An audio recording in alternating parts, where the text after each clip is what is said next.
สบายดีทุกคนเนาะอืมตอนนี้ก็เป็นตอนเช้า8 โมงเช้า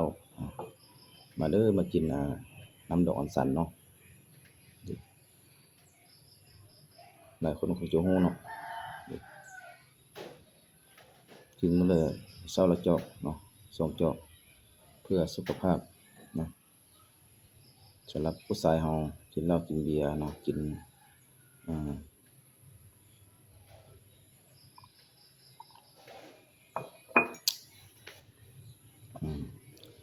รสชาติที่มันอ่าบ่ขิวเนาะกินง่ายอ่าวันนี้คลิปนี้เนาะเราจะมาเว้าเรื่องสั้นๆเนาะเรื่องบุญของคนเรามันต่างกันเนาะบ่เรื่อง3เสี่ยวเนาะเสี่ยวที่1เนาะคอเสี่ยวที่2เท้าคอเสี่ยวที่3เท้าจอเนาะ3เสี่ยวนี่ถือว่าบุญมีต่างกันว่าซั่นเสี่ยวที่1เนาะ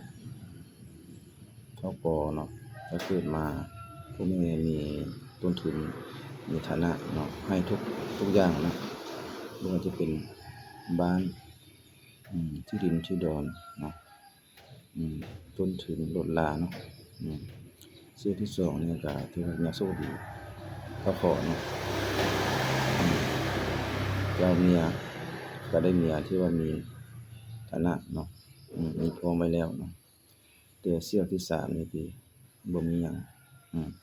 หาเช้ากินค่ำเนาะเอาเมียก็ถึกเมียบ่มีว่าซั่นซะจนคือกันเนาะ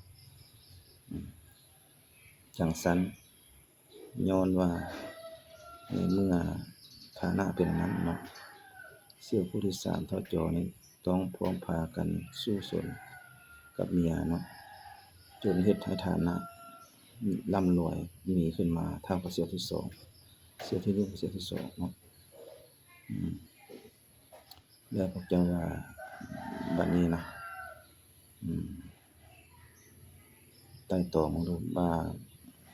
ดังเจ้าว่าเราสิตั้งคำถามเนาะ3เสี่ยวนี้แม่นผู้ใดมีอิสรภาพการเงินกว่ากันใส่คอมเมนต์บอกเลยนะว่านั่นแหละ